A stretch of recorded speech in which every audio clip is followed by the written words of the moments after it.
कहानी की शुरुआत होती है मैसूर की गलियों से, जहाँ मैसूर की बस स्टैंड पर एक आदमी सुबह जल्दी वाली बस पकड़कर मैसूर बस स्टैंड पर उतरता है, जिसका नाम गुटली होता है। बस से उतरने के बाद चुपचाप डरा हुआ जल्दी से एक गली में चला जाता है, जहाँ वह गली में बंदे अपने एक रूम में घुस जाता है। जिसके बाद हमें इस मूवी की हीरो ईशाना को दिखाया जाता है, जो एक पुराने खंडर में होता है, लेकिन अब वह अपनी बाइक को लेकर कहीं जा रहा होता है। तभी गुटली के रूम की घंटी बजती है, तो वह उठकर दरवाजे की खोलने की कोशिश करता है, लेकिन तभी अचानक ईशाना एक जोर से पंच मारता है, जिससे दरवाजा टूटकर नीचे गिर जाता है। जिसके बाद गुटली बचकर वहां से भाग जाता है और ईशाना भी उसका पीछा करने लग जाता है। लेकिन तभी नाई की दुकान पर अखबार पढ़ रहा पुलिस इंस्पेक्टर नेगी उन्हें देख लेता है। इधर ईशाना गुटली को मारने लगता है और गुटली का एक हाथ तोड़ देता है। जिसके बाद मैसूर का एमएलए दामोदर नोटियाल उसे मिलने के लिए हॉस्पिटल में आता है और उससे कहता है कि एक तो तू मुझे यहाँ बिना बताए वापस आ गया, और अब अगर पुलिस वाला तुझसे इसके बारे में कुछ भी पूछे तो उन्हें बस इतना बताना है क्योंकि बस मेरा एक्सीडेंट हुआ है। और ये सब कहकर नोटियाल वहाँ से वापस चला जाता है। इधर थाने में नेगी ईशाना से पूछता है कि तूने गुटली को क्यों मारा, लेकिन ईशाना उसे सही से जवाब नहीं देता है, तो इसे नेगी को गुस्सा आ जाता है और वो ईशाना को मारने लगता है। और तभी डैडी वहाँ आ जाता है और कहता है, माचिस है क्या? माचिस? क्या जमाना आ गया है, कोई माचिस रखता ही नहीं, सब साले खुद ही सुलगते रहते हैं। चल। फिर वो ईशाना को बचाकर वहाँ से ले जाता है। फिर रास्ते में डैडी ईशाना को समझाता है कि अब तू ये शहर छोड़कर चला जा, तेरा टिकट और सामान मैंने गाड़ी के पीछे रख दिया है। लेकिन ईशाना उसकी बात नहीं मानता है और वो ब्रिज पर गाड़ी को रोक देता है और फिर गाड़ी से उतरकर वहाँ से चला जाता है। जिसके बाद वो नोटियाल के गोदाम में जाता है, जहाँ वो नोटियाल के गोदाम को आग से जला देता है। फिर सुबह नोटियाल वहाँ आकर देखता है कि उसका गेहूं का पूरा गोदाम जल चुका है और डैडी भी लोल को साथ में लेकर वहाँ आ जाता है कि पूरे शहर में अपने लड़कों को लगा दिया है और जिसने भी ये किया है वो जल्दी पकड़ा जाएगा। लेकिन नोटियाल डैडी पर शक करने लगता है। जिसके बाद डैडी लोल को लेकर वहाँ से निकल जाता है। फिर डैडी लोल से पूछता है कि क्या ये ईशाना से किया है, तो लोल कहता है, पूछ रहे हो या बता रहे हो? पूछ रहा हूँ। अपना ईशाना महाकाल का लाल है, वो ऐसा कभी नहीं कर सकता। बता रहा हूँ। अरे अपना ईशाना लाल है, उसके अलावा ये काम कोई कर ही नहीं सकता। गधा। फिर अगली सुबह लोल के पास एक फोन आता है और वो जल्दी से ईशाना के घर चला जाता है और ईशाना जल्दी से बाइक लेकर अपनी गर्लफ्रेंड के घर की तरफ जाने लगता है, क्योंकि उसकी दादी मर चुकी थी, तो उसे लगता है कि आज शायद उसकी गर्लफ्रेंड रमीसा वापस आई होगी। और वो घर पहुंचकर इधर उधर खोजने की कोशिश करता है, लेकिन वो उसे कहीं नहीं मिलती। फिर वो उदास होकर उसके घर के आगे बैठ जाता है। फिर वह शाम को डैडी और लोल के साथ बैठकर अपने थिएटर में दारू पी रहा होता है, जहाँ डैडी ईशाना को कहता है कि मैं तुम्हारा असली बाप नहीं हूँ। जब तुम्हारी उम्र 10 साल की थी तो तुम्हारे माँ बाप के दाह संस्कार के समय तू मेरे पैरों से लिपट गया था और तब से लेकर आज तक मैंने तुझे पाल पोस कर बड़ा किया है। इसलिए मेरा कहना मान ले, वापस अपनी दुनिया में लौट आ, क्योंकि मुझे उस पुराने ईशाना की बहुत याद आती है। ये कहकर डैडी वहाँ से चला जाता है और ईशाना भी इससे दुखी हो जाता है। और अब कहानी आज से 3 साल पीछे चली जाती है, जब रमीसा लंदन से वापस अपने शहर मैसूर आई थी, जहाँ वह घर जाकर अपनी दादी और पापा से मिलती है। दामोदर आज जल्दी में होता है क्योंकि आज उसके एमएलए चुनाव का रिजल्ट आने वाला होता है, तो वो जल्दी से वहाँ से निकलकर इलेक्शन हाउस पहुँच जाता है, जहाँ हमें पता चलता है कि वो काशी को 3000 वोटों से हरा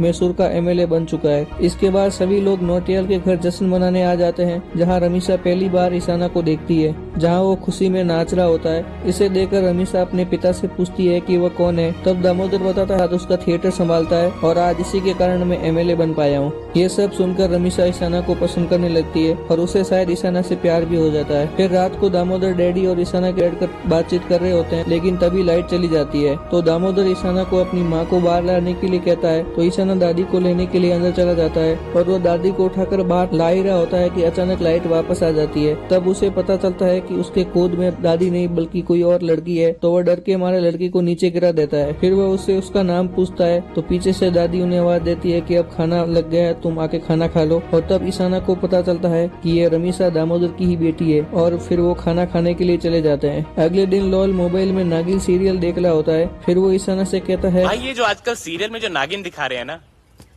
ब्रो, अब मुझे लड़की नहीं नागिन ही पटानी। लेकिन ईशाना कहता है कि नागिन से ही तो लड़की अच्छी है। तब लोल ईशाना को सूंघते हुए कहता है, तू कोई कांड करके आया? कौन सा लेवल क्लियर किया? सेक्स हो गया? लेकिन लोल की ज्यादा जबरदस्ती के कारण उसके मुंह से निकल जाता है कि वो कल ही एक लड़की से मिला है। और इसके बाद इस मूवी का सबसे फेवरेट डायलॉग लोल बोलता है, बेटा लोल से बात है, तू गोल नहीं कर सकता। Are you nuts? अबे जल्दी जल्दी मिल, जल्दी जल्दी बात आगे बढ़ा, वरना तू आंसू पहुंचता रह जाएगा और लिपस्टिक कोई और पहुंच जाएगा।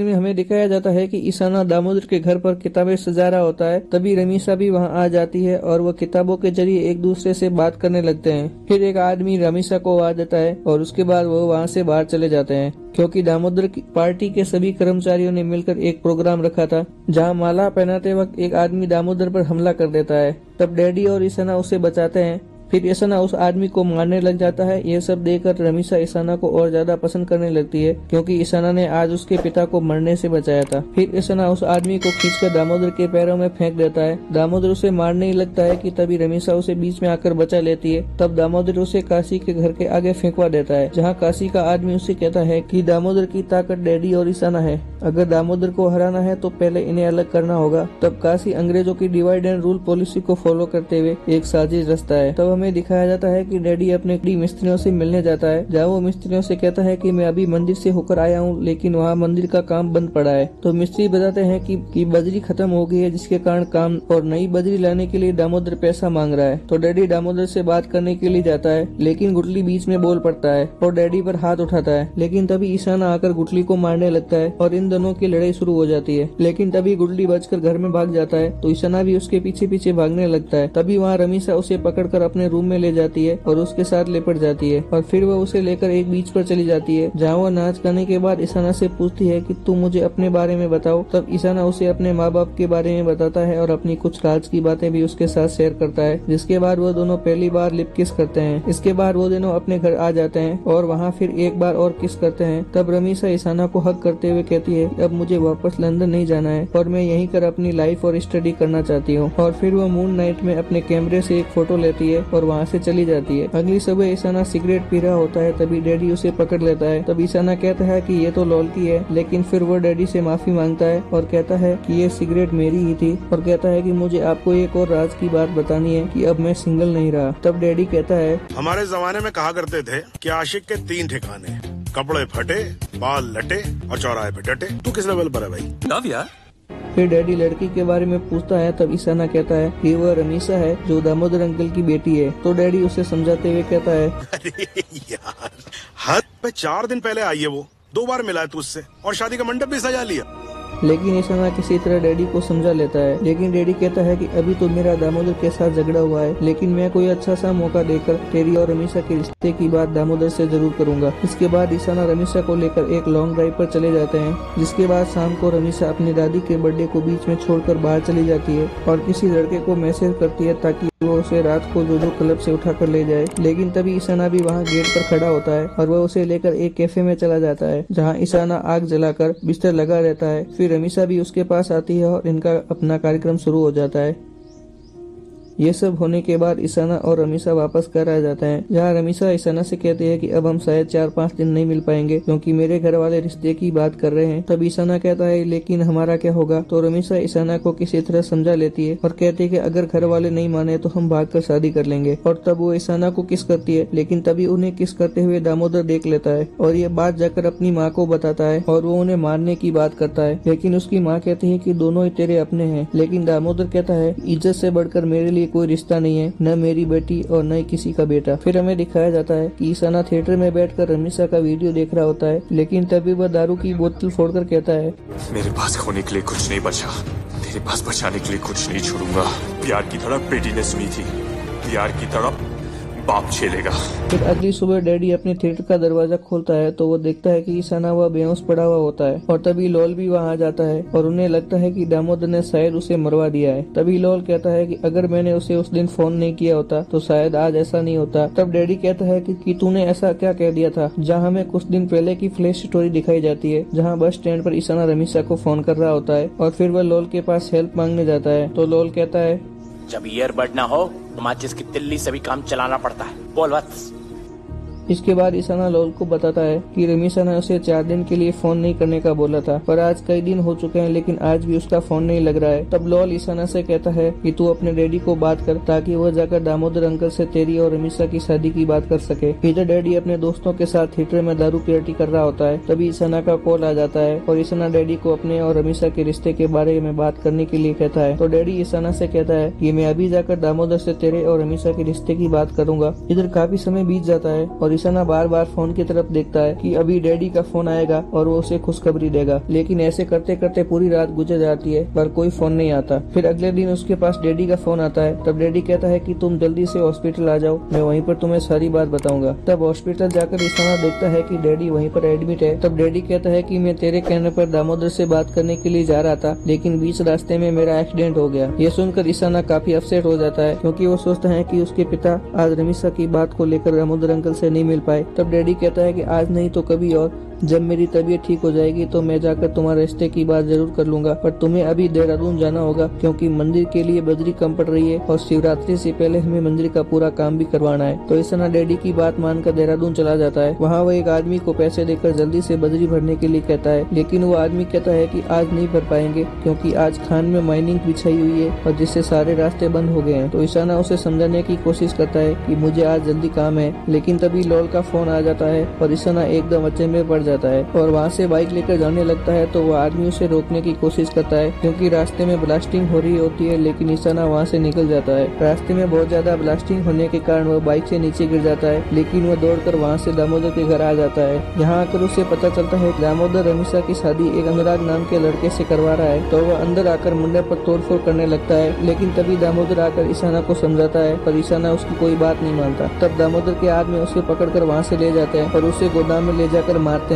इधर रमीसा और अनुराग की शादी हो जाती है, लेकिन ईशाना वहाँ से बचकर जब वापस दामोदर के घर आता है तब उसे वहाँ पर काम करने वाला एक आदमी बताता है कि सब लोग आज दिल्ली चले गए हैं और वहाँ से वो लंदन के लिए चले जाएंगे। और इसके बाद कहानी आज पर वापस आ जाती है जहाँ डैडी, लॉल और ईशाना थिएटर में बैठे होते हैं। फिर कुछ दिन गुजर जाते हैं और एक दिन लॉल ईशाना को समझाता है कि अब उसकी याद में क्यों खुद को दुखी कर रहा है और आज मेरा बर्थडे भी है, तो आज के दिन प्लीज उसे भूल जा। जिसके बाद वो दोनों पार्टी में चले जाते हैं। फिर अगले दिन लॉल आकर ईशाना को बताता है कि आज रमीसा वापस आ गई है और ये सुनकर ईशाना बहुत खुश होता है और वह जल्दी से रमीसा के घर चला जाता है। लेकिन दामोदर पुलिस इंस्पेक्टर नेगी को फोन कर देता है और दामोदर खुद बाहर आकर ईशाना को समझाने की कोशिश करता है, लेकिन ईशाना रमीसा रमीसा चिल्लाता रहता है। तभी नेगी वहाँ जाता है और उसे लेकर जाने लगता है। तो ईशाना चिल्लाते हुए रमीसा से कहता है कि मैं तुम्हारा कैफे के बाहर इंतजार करूंगा, तुम किसी तरह वहाँ पर पहुँच जाना। फिर नेगी उसे थाने में ले जाकर पीटने लगता है। तभी डैडी वहाँ आ जाता है, उसे बचाता है, लेकिन तब तक नेगी उसकी अच्छी तरह से पिटाई कर चुका होता है। तो वह डैडी को आखिरी वार्निंग देकर उसे छोड़ देता है। तब डैडी वहाँ से उसे लेकर घर जाने लगता है, लेकिन ईशाना डैडी से कहता है कि मैं घर नहीं जाऊंगा बल्कि मुझे कैफे पर जाना है क्योंकि मैंने रमीसा को बोला था कि मैं उसका कैफे पर इंतजार करूंगा। लेकिन डैडी ईशाना को समझाते हुए कहता है कि वो वहाँ कभी नहीं आएगी, पर ईशाना उसकी कोई बात नहीं मानता और डैडी से हाथ जोड़कर कहता है कि प्लीज आज मुझे वहाँ कैफे पर जाने दो। तो डैडी भी उसे वहाँ जाने देता है। फिर ईशाना वहाँ कैफे पर आ जाता है और उसका इंतजार करता है, लेकिन काफी टाइम गुजर जाता है लेकिन रमीसा वहाँ नहीं आती है। जिसके बाद वो रमीसा के घर चला जाता है जहाँ रमीसा ईशाना को बताती है कि वो पिछले 3 सालों से उसे कितना मिस कर रही थी और उसकी यादों में दिन रात रो रही होती है। ये सब सुनकर ईशाना काफी इमोशनल हो जाता है, लेकिन फिर वो रमीसा को कहता है कि हम आज ही शादी करेंगे और वो उसे पकड़कर वहाँ से ले जाने लगता है। फिर तभी दामोदर बीच में आ जाता है और उन्हें छुड़ाने की कोशिश करता है, पर ईशाना दामोदर को धक्का दे देता है। लेकिन तभी डैडी और लॉल भी वहाँ आ जाते हैं और डैडी ईशाना को एक चमाट धर देता है और उसे समझाने की कोशिश करता है कि अब उसकी शादी हो चुकी है और अगर तुम अब इससे शादी कर लोगे तो उससे तुम्हारा कोई फायदा नहीं होने वाला है, बल्कि तुम्हारी जिंदगी और खराब हो जाएगी। और फिर ईशाना को लेकर वहाँ से जाने लगता है। तब दामोदर कहता है कि आज तक मैंने इसे अपना बेटा समझा था, लेकिन अब बात इज्जत पर। डैडी कहता है आज मैं भी एक जुबान देता हूँ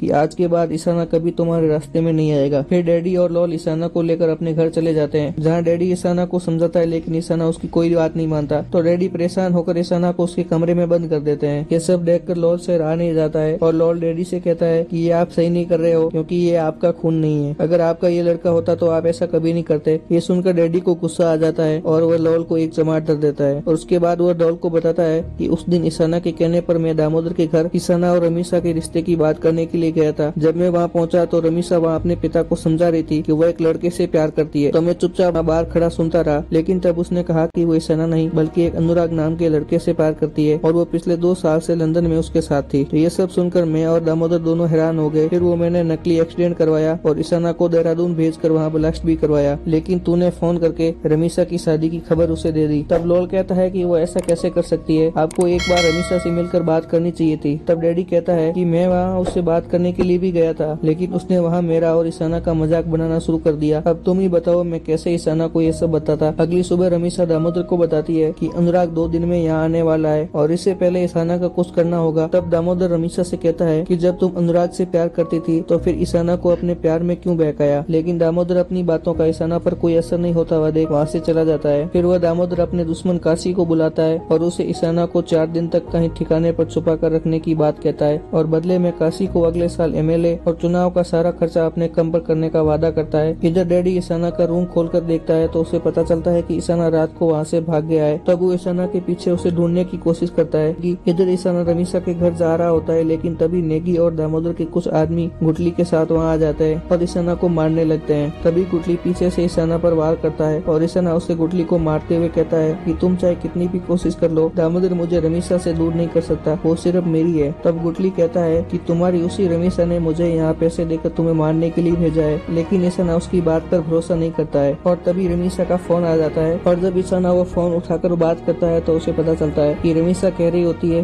गुटली काम हो गया, ईशाना मरा कि नहीं, गुटली जवाब दो, उसको रास्ते से हमेशा के लिए निकालना है। और ये सब कुछ सुनकर ईशाना काफी हैरान हो जाता है और तभी गुटली पीछे से उसमें चाकू पर वार कर देता है जिससे ईशाना नीचे गिर जाता है। तब गुटली कहता है कि मैडम बस तुम्हारे साथ मजे कर रही थी और तुम उसे प्यार समझ गए। इसके बाद उसे मारने के लेकिन ईशाना उसे मार देता है।